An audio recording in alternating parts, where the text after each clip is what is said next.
નમસ્તે મિત્રો, સ્વાગત છે તમારું મારા આજના નવા વિડીયોમાં। તો મિત્રો, આજે આપણે બનાવીશું સ્પેગેટી પાસ્તા।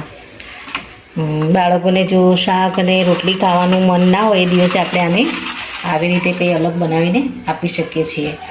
તો સૌપ્રથમ આપણે તો ગેસ ઉપર પાસ્તાને બોઇલ થવા માટે પાણી મૂકી દઈશું। પાણીમાં આપણે એકદમ સરસ બબલ આવે એમ પાણી ઉકળે એટલે આપણે પાસ્તાને એડ કરીશું।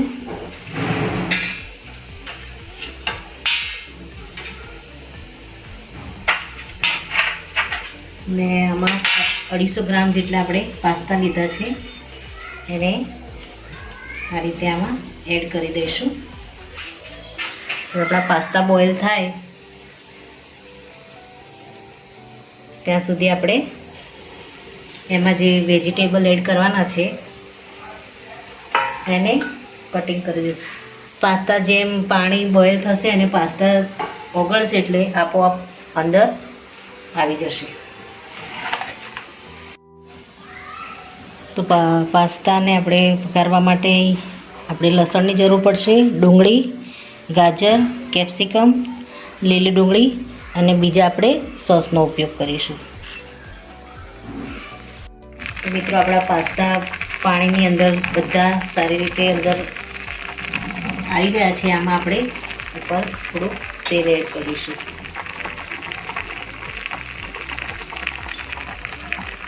મેં 250 થી 300 ગ્રામ જેટલા પાસ્તા લીધા છે અને આમાં આપણે મીઠું નાખી દઈશું।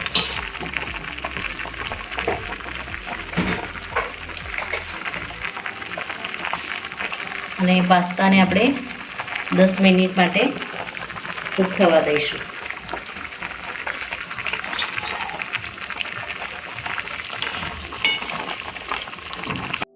મિત્રો, આપણા પાસ્તા સારી રીતે કૂક થાય ત્યાં સુધી આપણે આ બધા શાકને આપણે કટિંગ કરી લઈશું। આપણે આને જે શેપમાં કટિંગ કરવા એ રીતે કરીશું। હું થોડા પતલી સ્લાઇસમાં, આપણે લાંબા થોડા શેપમાં આપણે કટ કરીશું। આ રીતે આપણે બધા જ શાકને કટ કરી લઈશું। મિત્રો, આપણા સ્પેગેટી પાસ્તા આપણા પાકી ગયા છે, સરસ થઈ ગયા છે। હવે આને આપણે ચેક કરી લઈશું। સારી રીતે તૂટી જાય છે। હવે આને આપણે કાણાવાળા વાસણમાં આનું બધું જ પાણી આપણે નીકાળી દઈશું।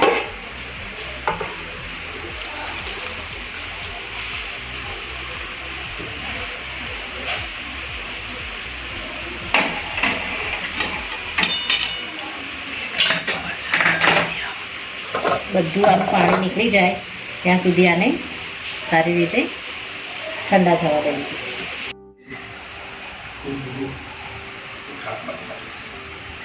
મિત્રો, આપણે હવે પાસ્તાને વઘારવાની શરૂઆત કરીશું। સૌપ્રથમ આપણે કઢાઈમાં થોડું તેલ લઈ લઈશું।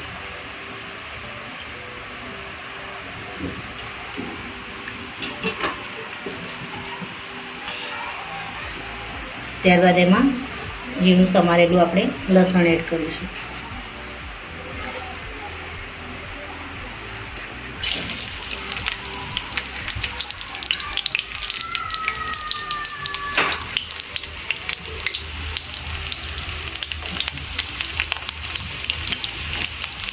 ત્યારબાદ ઝીણા સમારેલા આપણે ગાજરને એડ કરીશું આમાં।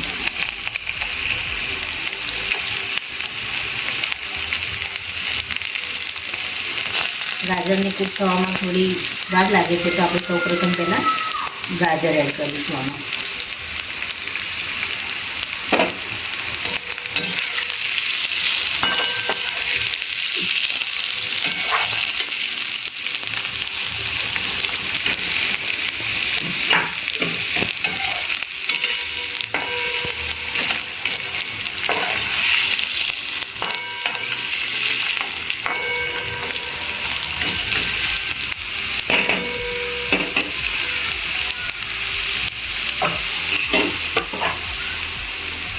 ત્યારબાદ હવે આપણે આમાં ડુંગળી એડ કરી દઈશું। ડુંગળી સમારેલી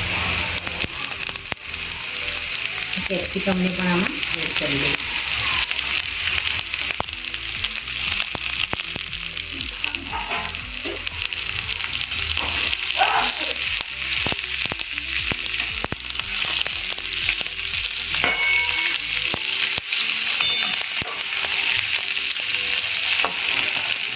બધા સાથે આપણે સારી રીતે સાંતળી લઈશું.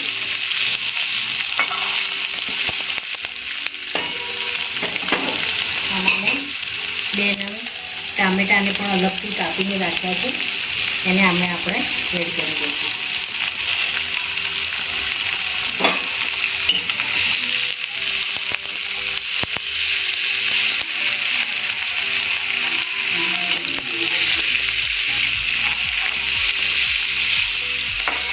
હાઈ ફ્લેમ ઉપર જ ફ્રાય કરીશું, જેથી કરીને આમાં રહેલું પાણી બધું તેલની સાથે બળી જાય. આપણા વેજીટેબલ થોડા સોફ્ટ થાય એના માટે આપણે આમાં થોડું પાણી એડ કરીશું અને બીજા મસાલામાં પણ આમાં એડ કરીશું. આપણે જે પાસ્તાને બોઇલ કરી અને જે પાણીને અલગ રાખ્યું હતું એ જ પાણીનો આપણે આમાં ઉપયોગ કરીશું.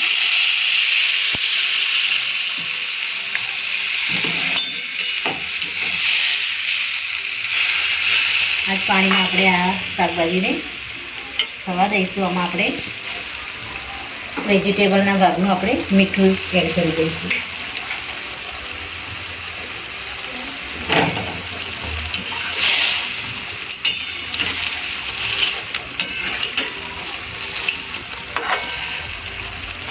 આમાં આપણે બીજા ડ્રાય મસાલા નાખીશું.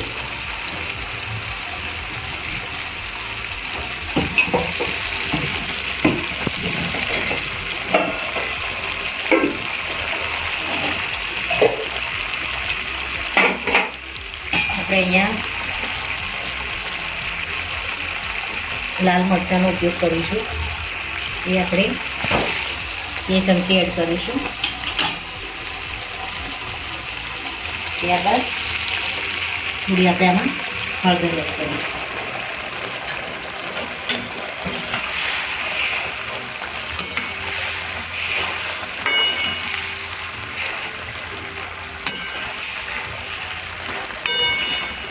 આપણે એને હાઈ ફ્લેમ ઉપર જ કૂક થવા દઈશું.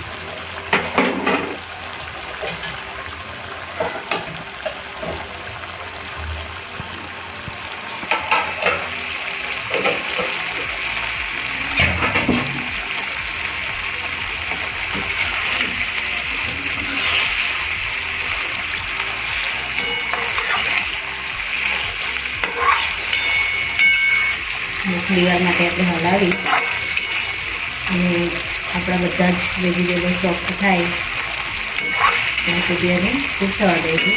જરૂર પડે તો આપણે ફરીથી આપણે પાસ્તાનું જે પાણી રાખ્યું છે એને એડ કરીશું.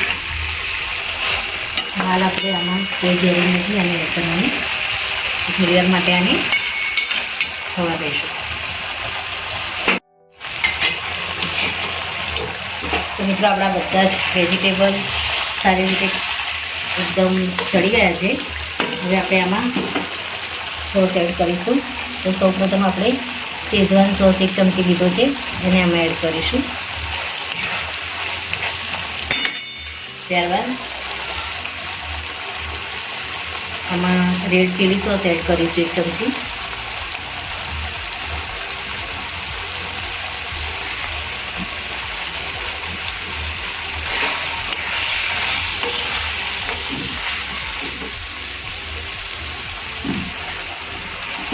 ત્યારબાદ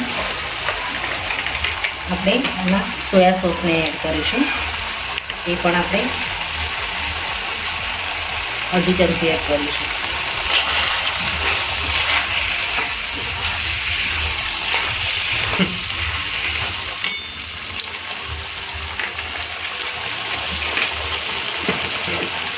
ત્યારબાદ એમાં આપણે થોડી ચીલી ફ્લેક્સ એડ કરીશું. 1/2 ચમચી જેટલી આપણે આમાં ચીલી ફ્લેક્સ એડ કરીશું.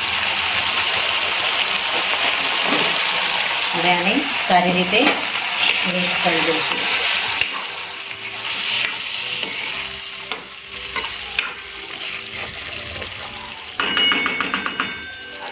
હવે આમાં જે આપણે બોઇલ કરેલા જે સ્પેગેટી પાસ્તા છે એને આપણે આમાં એડ કરી દઈશું.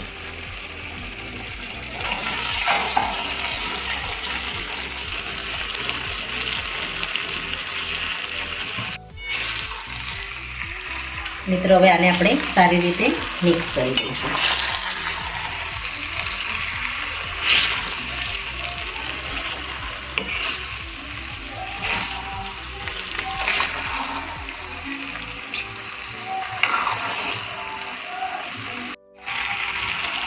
મિત્રો આપણા પાસ્તા રેડી છે.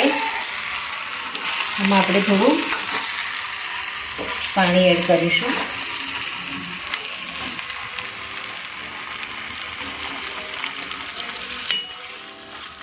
હવે આને 5-1 મિનિટ માટે આપણે આને કૂક થવા દઈશું.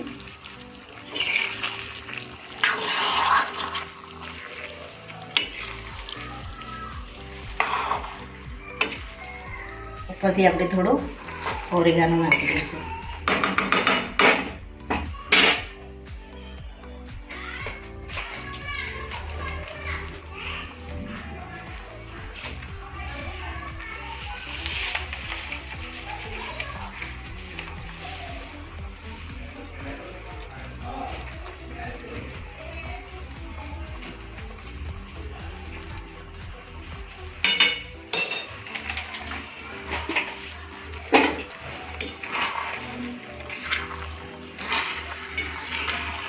પાંચ મિનિટ આપણે થવા દઈશું. ત્યારબાદ આને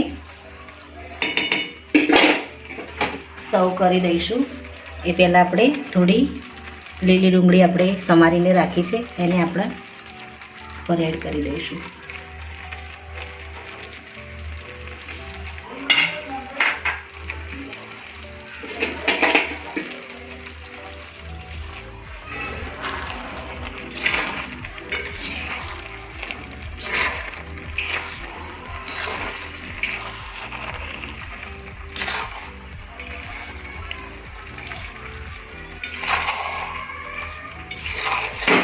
મિત્રો આપણા સ્પેગેટી પાસ્તા રેડી થઈ ગયા છે. હવે આપણે આને સર્વ કરી દઈશું.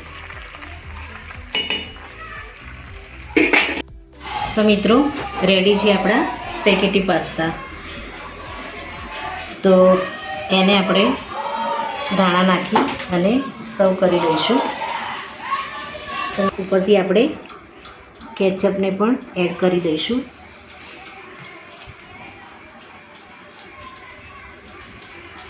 તો મિત્રો મારો આ વિડીયો અહીંયા પૂરો થાય છે. જો તમને મારો આ વિડીયો ગમ્યો હોય તો લાઈક કરજો, શેર કરજો અને તમારી ચેનલ દેશી સ્પૂનને સબસ્ક્રાઈબ જરૂરથી કરજો અને કમેન્ટમાં જરૂરથી લખજો કે મારી આ હોમમેડ સ્પેગેટી પાસ્તાની રેસીપી તમને કેવી લાગી. ફરી મળીશું એક નવા વિડીયો સાથે. ત્યાં સુધી થેન્ક યુ મિત્રો.